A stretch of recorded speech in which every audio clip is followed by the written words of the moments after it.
Halo, selamat pagi, siang, sore, malam teman dengar. Kembali lagi dengan Kuil Ahmadi. Dan sekarang aku akan kembali melanjutkan pembacaan novel Pergi karya Terelie. Sekarang sudah bab 16, judulnya Kue Pernikahan. Tapi sebelum kumulai, aku ingin mengucapkan selamat Hari Raya Idul Adha untuk teman dengar yang beragama Muslim. Dan ingat, makan daging boleh, cuma hati-hati kolesterol naik. Oke, seperti yang sudah kita ketahui di bab kemarin, di bab 15, ada info jika Master Dragon itu telah merekrut seseorang yang berbahaya. Dan apakah akan terjadi sesuatu yang tidak diinginkan di pernikahan anak bungsu Hiro Yamaguchi ini? Mari kita langsung dengarkan saja ya teman dengar. Tapi ku ingatkan sekali lagi untuk teman dengar yang ingin membantu channel ini secara langsung atau ingin berdonasi ke channel ini, silahkan klik link yang ada di bawah atau bisa scan barcode yang ada di sebelah situ. Oke, langsung saja untuk teman dengar yang ingin tahu cerita dalam bab ini, silahkan duduk dengan tenang, rebahan atau cari posisi yang paling nyaman menurut teman dengar sekalian dan dengarkan saja.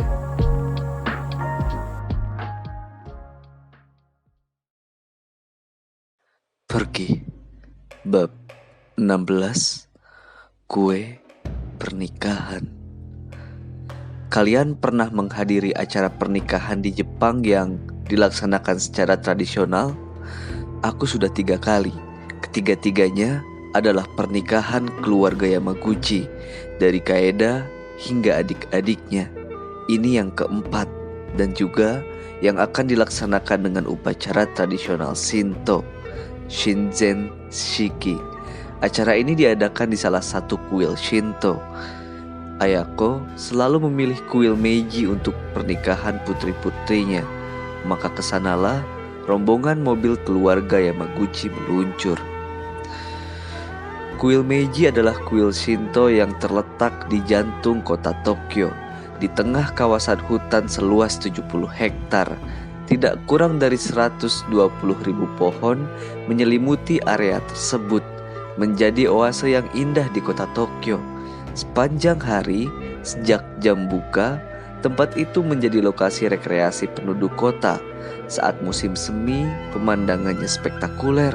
Bunga-bunga mekar, penduduk membentangkan tikar di bawah pohon, menikmati makan siang atau kue-kue ringan. Saat musim gugur juga tak kalah menakjubkan. Dedaunan jatuh di permukaan taman, menatap pohon meranggas, tak kalah eksotisnya. Juga saat musim dingin, batang-batang pohon seperti menjadi saksi bisu puluhan tahun keheningan sekitar. Lengang, pohon seperti berbisik senyap. "Wajahmu tegang sekali, Bujang," Salonga bertanya, memecah senyap di dalam mobil. Aku dan Salonga naik mobil yang berbeda dengan keluarga Yamaguchi. "Ada apa, Bujang? Apa yang kau pikirkan?" Aku menatap keluar jendela, menatap gemerlap kota Tokyo yang menggeliat di malam hari. Lampu-lampu bangunan, keramaian, para pejalan kaki. Kota ini hidup 24 jam.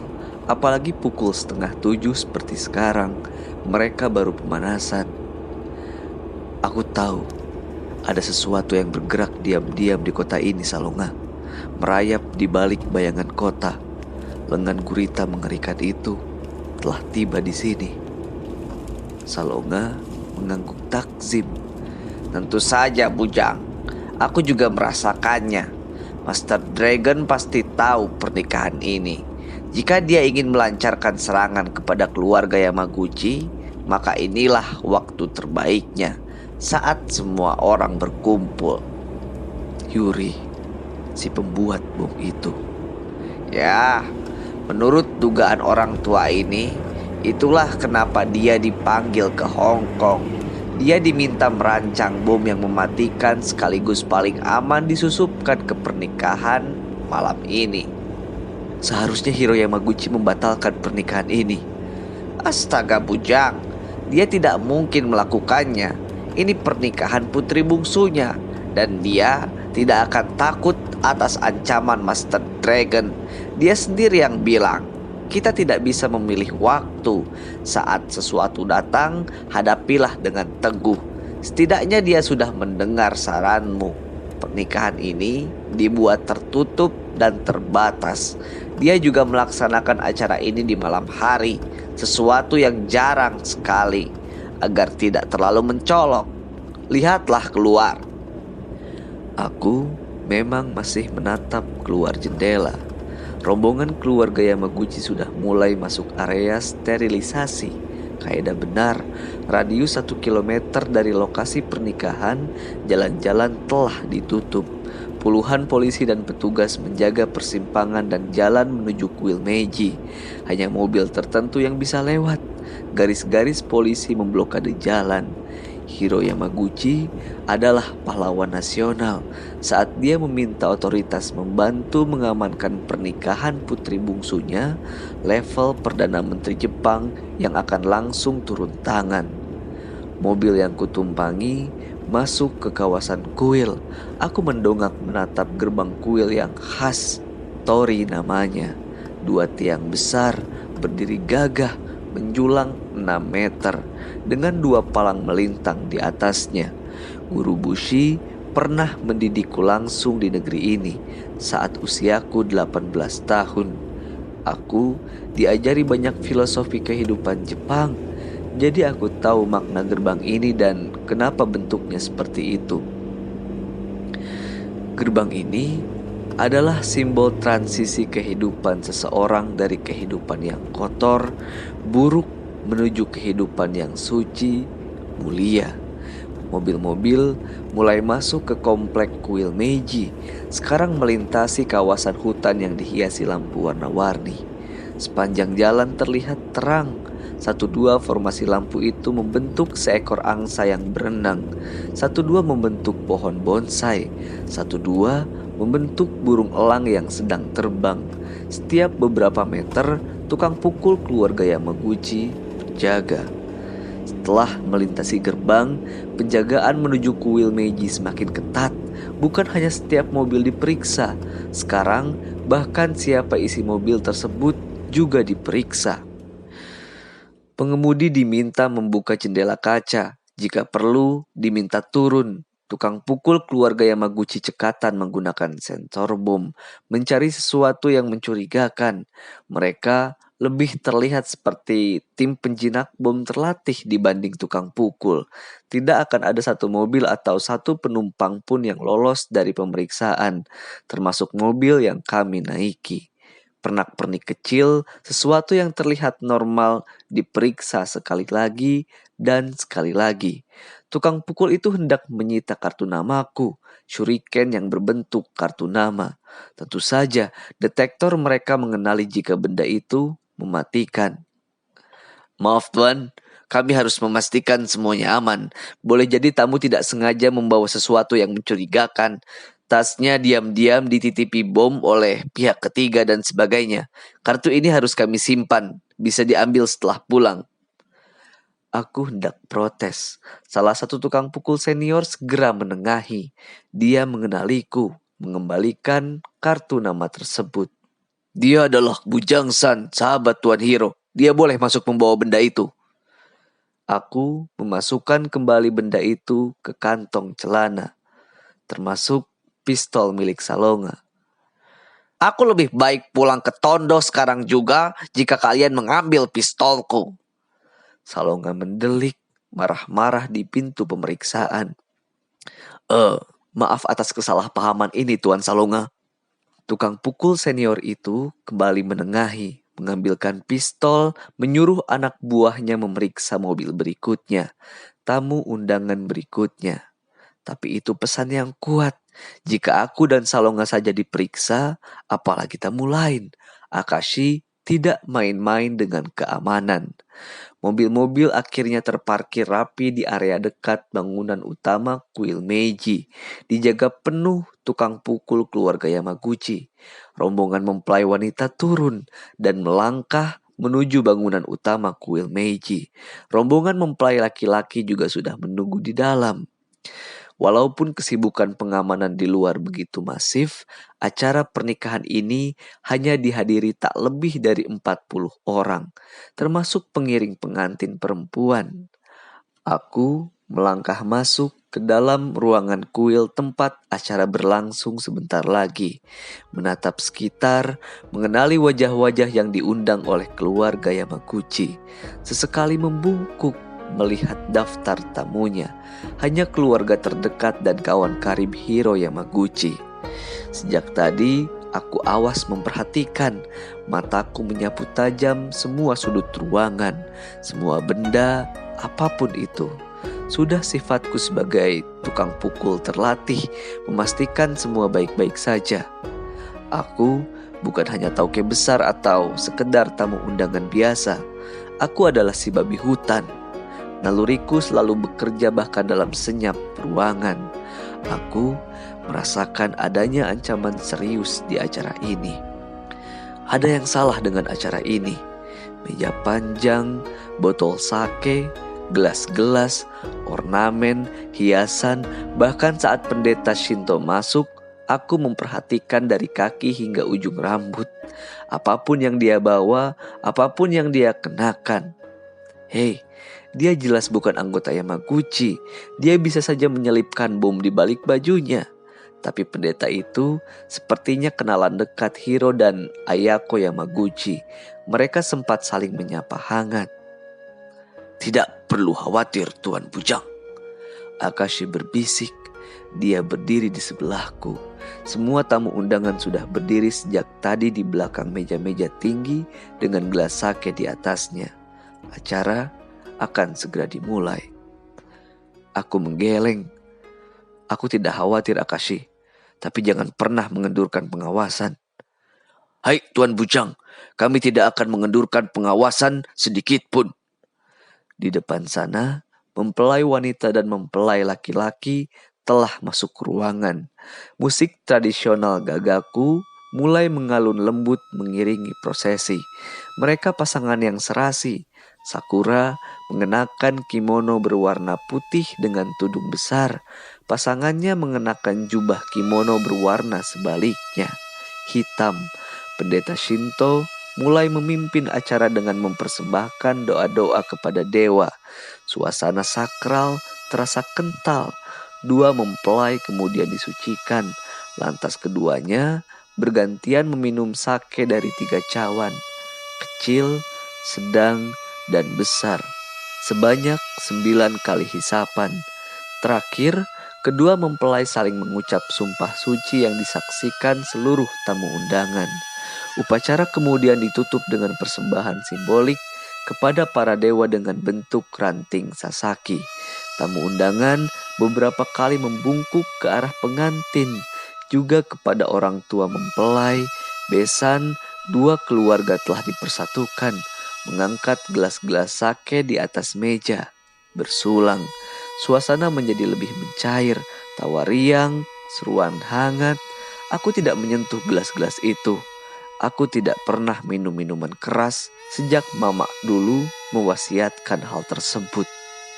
"Seharusnya kalian menyiapkan soft drink untuk Bujang atau air mineral," Salonga bergumam kepada Akashi. "Hai, tapi aku lupa soal itu, Tuan Salonga. Nanti aku pesankan jus jeruk atau jus semangka. Itu lebih sehat dan bergizi." Akashi tertawa pelan.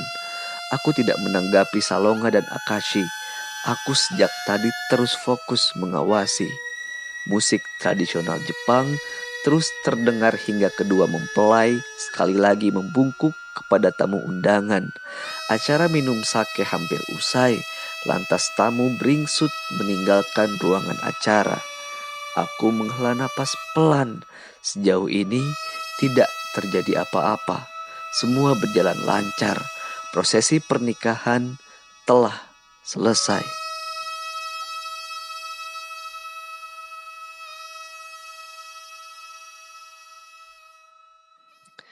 Tapi itu baru satu tahapan acara. Setelah prosesi bersama pendeta Shinto, di lokasi yang sama, komplek kuil Meiji, Tepatnya di halaman yang indah, digelar resepsi pernikahan. Kali ini ayahku menggunakan cara barat, resepsi modern.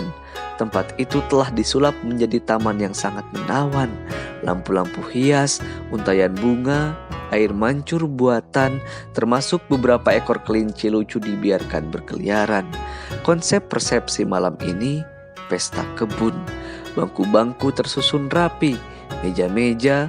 Kedua mempelai akan berdiri di bawah bingkai dengan ribuan mawar tersusun rapi, membentuk logo keluarga Yamaguchi. Dengan cepat, bangku-bangku mulai terisi penuh. Acara lebih ramai. Tamu undangan yang tidak diundang ke prosesi pernikahan dan hanya diundang menghadiri resepsi mulai berdatangan. Meski jumlahnya lagi-lagi terbatas, tak lebih dari 100 orang. Aku melihat Perdana Menteri Jepang di antaranya, beserta 1-2 petinggi partai politik. Juga beberapa orang yang tak kukenali, tapi itu bukan orang mencurigakan, karena setiap tamu disambut oleh Hiro dan Ayako Yamaguchi beserta besannya. Terlihat akrab, hangat. Aku dan Salonga duduk tak jauh dari bingkai ribuan mawar, memperhatikan sekitar. Musik tradisional Jepang kembali dilantunkan. Suara seruling mengalun lembut, mengisi langit-langit malam. Pasangan pengantin akhirnya datang. Mereka melangkah melewati kursi-kursi. Tamu undangan berdiri, bertepuk tangan, dan suaminya membungkuk dalam sekali. Baru berdiri lagi, wajah mereka cerah. Tangan mereka berpegangan erat-erat seperti tak terpisahkan. Tersenyum bahagia, mereka menuju bingkai ribuan mawar. Salonga, aku berbisik. Salonga yang berdiri di depanku menoleh. Jika kau ingin meletakkan bom di resepsi pernikahan ini, kau akan meletakkannya di mana? Aku bertanya serius. Dari tadi aku mencari tahu, mencoba memecahkan sesuatu. Aku tetap tidak punya ide. Salonga adalah mantan pembunuh bayaran top di kawasan Asia Pasifik 20 tahun lalu. Dia masih memiliki naluri tersebut. Itu berbeda, Bujang. Salonga mengusap wajahnya. Aku menggunakan pistol. Aku akan memilih kerumunan terdekat. Jika sasarannya adalah Hiro Yamaguchi, maka aku akan berdiri di kursi-kursi itu. Salonga menunjuk. Tapi Yuri adalah pembuat bom. Dia bisa meletakkannya di mana saja. Di depan sana, Hiro Yamaguchi sedang mengucapkan 1-2 kata sambutan. Apakah ada anggota keluarga Yamaguchi yang berkhianat? Dia yang membawa bom itu? Sepertinya tidak, Bujang. Salonga menggeleng. Akashi memastikan hanya tukang pukul yang telah ikut keluarga Yamaguchi setidaknya 10 tahun yang berada di ruangan ini. Aku menghembuskan napas. Percakapan kalian seru sekali, kawan. Seseorang yang berdiri di sebelahku ikut bicara. Aku menoleh.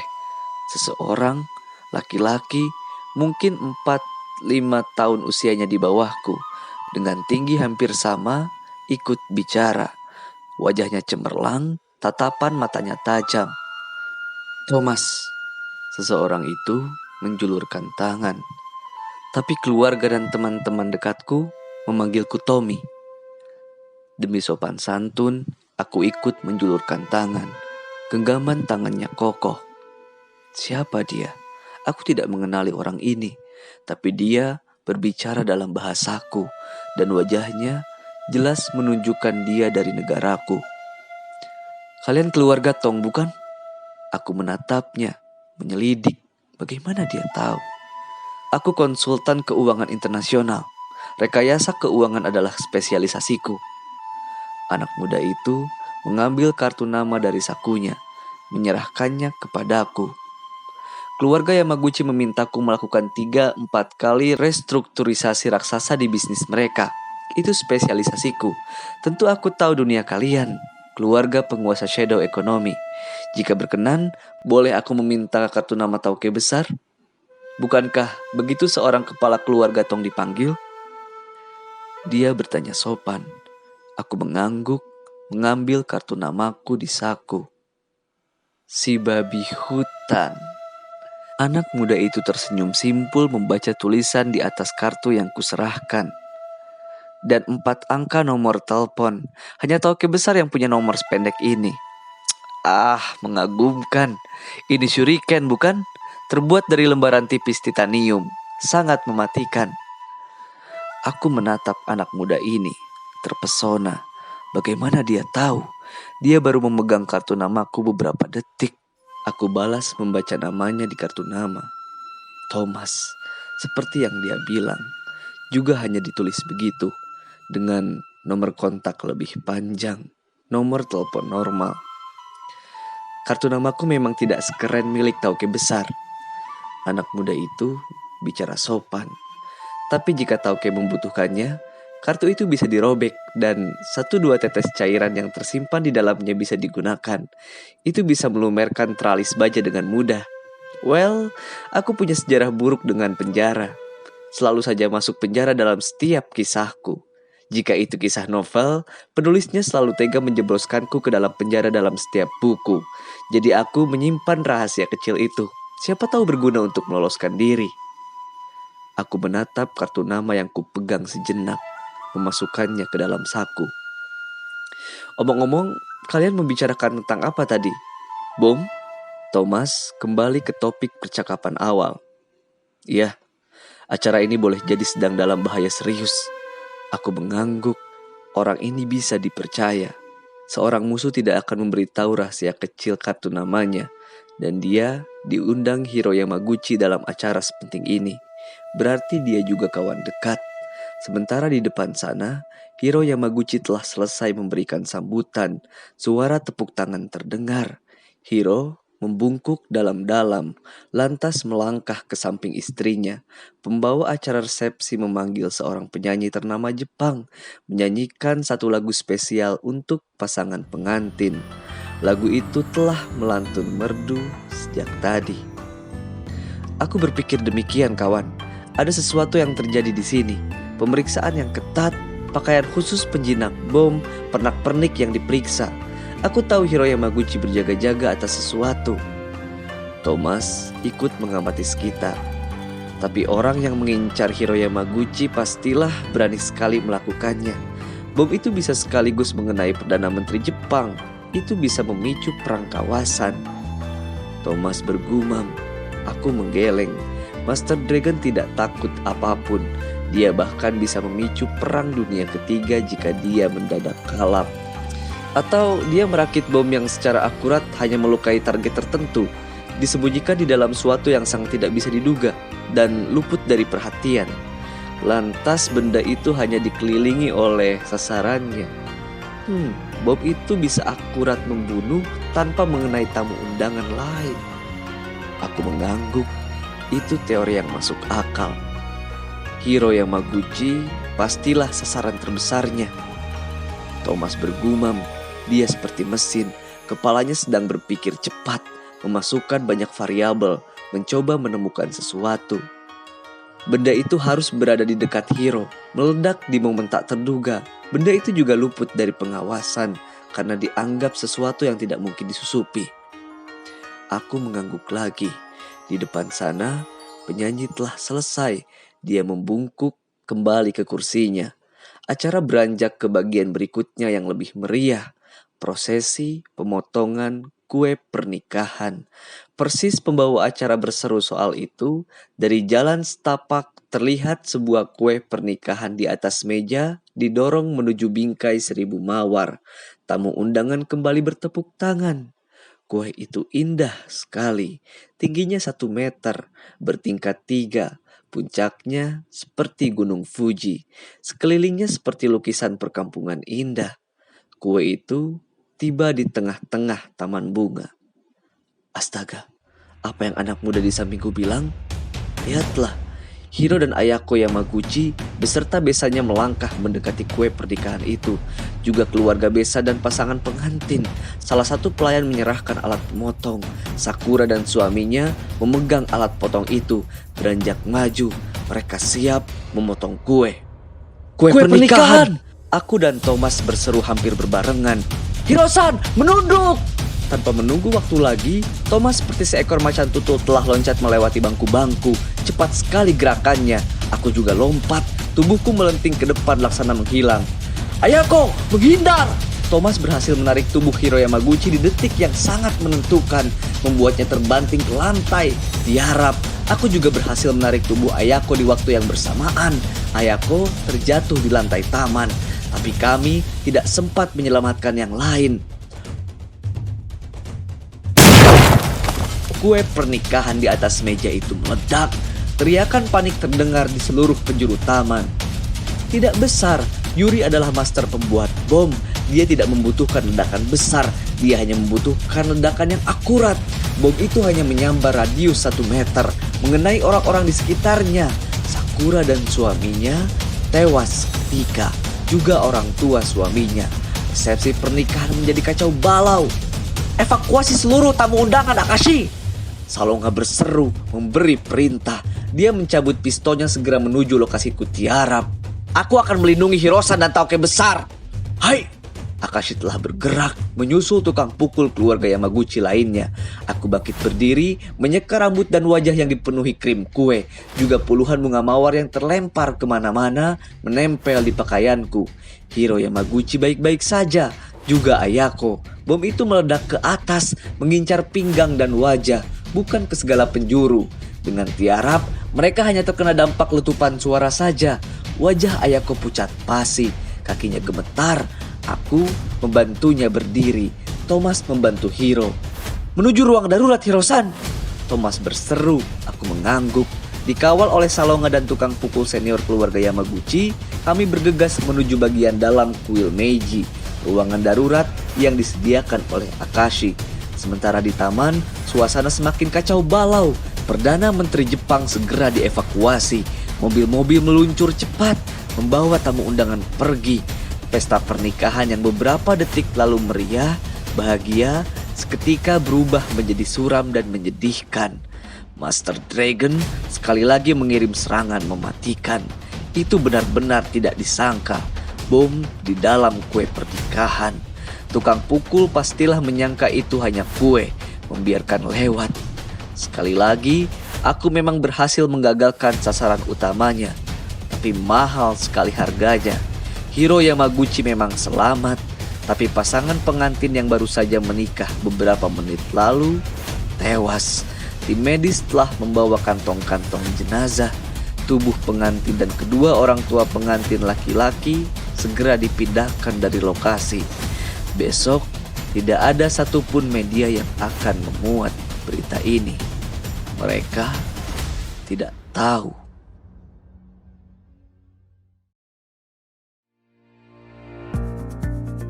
Itulah tadi pembacaan novel Pergi karya Terelie bab 16 dengan judul Kue Pernikahan.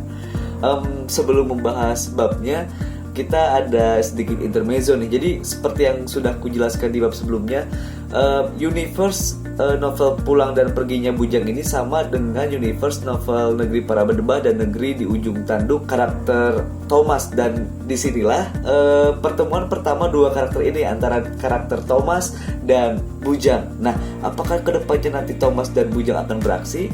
Kita lihat aja nanti ya. Tapi sebelum itu, seperti dugaan di awal, ternyata memang belalai Master Dragon sudah mencapai negeri Jepang. Terbukti dengan adanya bom yang tersembunyi di balik kue pernikahan. Ya emang gimana juga ya, kue kan ya siapa juga yang mau ngobrak-ngabrik gitu, paling di scan doang. Dan itu mungkin bomnya bom canggih, jadi scanannya nggak bisa kedeteksi gitu ya di dalam kue. Dan dia mau tidak mau dengan sangat naas, Sakura akhirnya meninggal beserta sang suami. Dan untungnya, tetap aja ada untungnya ya, iyalah, kita tetap ambil hikmahnya ya, yaitu Hiro Yamaguchi dan istrinya Ayako berhasil selamat dari kejadian ini. Yap, kita lihat bagaimana respon dari Hiro Yamaguchi menyikapi tentang peristiwa ini di bab selanjutnya. Oleh karena itu, untuk teman dengar yang suka dengan video ini, dengan pembacaanku, silahkan klik like, share, dan subscribe ke channel ini. Atau bisa berdonasi dengan men-scan barcode yang ada di sebelah situ, atau dengan klik link yang ada di bawah. Dan ya, itu saja. Aku Ilham Adi dan sampai jumpa di pembacaan selanjutnya. Bye-bye.